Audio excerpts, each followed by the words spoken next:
যে অসুরকে স্বয়ং মহাদেবও হারাতে পারছিলেন না, যার শক্তির উৎস ছিল তার স্ত্রীর সতীত্ব, আর যাকে শেষ করতে ভগবান বিষ্ণুকেও নিতে হয়েছিল প্রতারণার আশ্রয়, সে কে?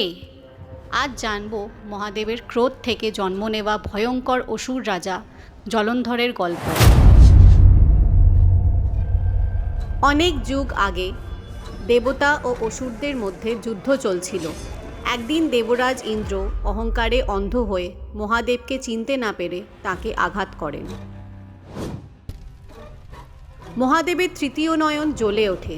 সেই ক্রোধ থেকে বেরিয়ে আসে এক অগ্নিশিখা, অতল শক্তির প্রতীক। এই অগ্নিশিখা গিয়ে পড়ে সমুদ্রের গভীরে। সমুদ্রদেব সেই আগুনকে লালন করেন এবং সেখান থেকেই জন্ম হয় এক অসাধারণ শক্তিশালী শিশু, জলন্ধর। জন্মের সময় থেকেই তার চোখে ছিল আগুনের মতো দীপ্তি, আর শরীরে ছিল শিবের শক্তির অংশ। জলন্ধর বড় হতে হতে বুঝতে পারে সে সাধারণ কেউ নয়। ব্রহ্মার কাছ থেকে সে বর লাভ করে। যতক্ষণ তার স্ত্রী সতী ও পবিত্র থাকবে ততক্ষণ তাকে কেউ পরাজিত করতে পারবে না। জলন্ধরের বিবাহ হয় এক পরম পবিত্র ও ভক্তিশীল নারী বৃন্দার সঙ্গে। বৃন্দা ছিলেন ভগবান বিষ্ণুর অটল ভক্ত। তার সতীত্ব ছিল অটুট, তার ভক্তি ছিল অমোঘ। এই শক্তির উপর ভর করে জলন্ধর হয়ে ওঠে অপরজয়। সে দেবলোক আক্রমণ করে। ইন্দ্র, বরুণ, অগ্নি কেউ তাকে থামাতে পারে না। দেবতারা আতঙ্কে কাঁপতে থাকে। শেষ পর্যন্ত দেবতারা আশ্রয় নেয় মহাদেবের কাছে। মহাদেব নিজেই যুদ্ধে অবতীর্ণ হন, কিন্তু আশ্চর্যজনকভাবে জলন্ধরকে তিনি পরাজিত করতে পারছিলেন না। কারণ বৃন্দার সতীত্ব জলন্ধরকে অমর করে রেখেছিল। যতবারই শিব তাকে আঘাত করেন সে আবার উঠে দাঁড়ায়। পুরো সৃষ্টি যেন এক অদ্ভুত ভারসাম্যে আটকে যায়।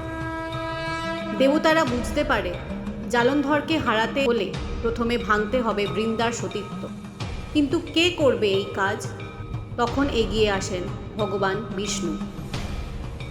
তিনি জানতেন এটা ধর্মের জন্য হলেও এটি হবে এক কঠিন এবং বেদনাদায়ক কাজ। একদিন যখন জলন্ধর যুদ্ধে ব্যস্ত, বিষ্ণু তার রূপ ধারণ করে বৃন্দার সামনে উপস্থিত হন। বৃন্দা, যিনি স্বামীর প্রতি সম্পূর্ণ বিশ্বাসী, তিনি বুঝতেই পারেননি এটা আসল জলন্ধর নয়। তার ভক্তি ও বিশ্বাসের সুযোগ নিয়ে বিষ্ণু তার সতীত্ব ভঙ্গ করেন। ঠিক সেই মুহূর্তে জলন্ধরের শরীর থেকে অমরত্বের শক্তি হারিয়ে যায়। যুদ্ধক্ষেত্রে সেই মুহূর্তেই মহাদেব বুঝতে পারেন সময় এসে গেছে। এক প্রবল আঘাতে তিনি জলন্ধরের মস্তক ছিন্ন করেন। অসুর রাজা, যে ছিল প্রায় অমর, সে শেষ পর্যন্ত পতিত হয়। বৃন্দা ধ্যান ভঙ্গ করে সব বুঝতে পারেন। তার চোখে জল, কিন্তু সেই জলের মধ্যে ছিল আগুনের মতো ক্রোধ। তিনি বিষ্ণুকে বলেন, তুমি ধর্ম রক্ষার নামে অধর্ম করেছো। তিনি বিষ্ণুকে অভিশাপ দেন। তুমি পাথর হয়ে যাবে। এই অভিশাপ থেকেই জন্ম হয় শালিগ্রাম রূপে বিষ্ণু। অভিশাপ দেওয়ার পর বৃন্দা ভেঙে পড়েন। তার হৃদয় ভেঙে যায়।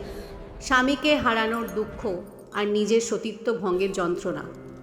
তিনি আগুনে আত্মাহুতি দেওয়ার সিদ্ধান্ত নেয়। যখন তিনি অগ্নিতে প্রবেশ করেন, তার শরীর ধীরে ধীরে ছাই হয়ে যায়। কিন্তু ঠিক সেই মুহূর্তে ভগবান বিষ্ণু তার আসল রূপে আবির্ভূত হন। তিনি গভীর অনুতাপে বলেন, বৃন্দা, আমি তোমার সাথে অন্যায় করেছি, কিন্তু এই অন্যায় ছিল সৃষ্টির রক্ষার জন্য। তুমি পৃথিবীতে পবিত্র গাছ হিসেবে জন্ম নেবে, তুলসী। তোমার পাতা ছাড়া আমার পূজা সম্পূর্ণ হবে না। তুমি সর্বদা আমার প্রিয় থাকবে। তার আত্মাকে শান্তি দিতে বিষ্ণু তাকে আশীর্বাদ করেন। সেই থেকেই বৃন্দা রূপান্তরিত হন তুলসী গাছে। জলন্ধরের গল্প আমাদের শেখায়, শক্তি যতই বড় হোক, তার ভিত্তি যদি ভেঙে যায় সব শেষ।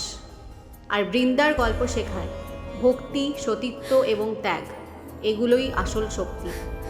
কিন্তু প্রশ্ন হলো, বিষ্ণুর এই কাজ কি সত্যিই সঠিক ছিল, নাকি ধর্মের আড়ালে লুকিয়ে ছিল এক বড় অন্যায়?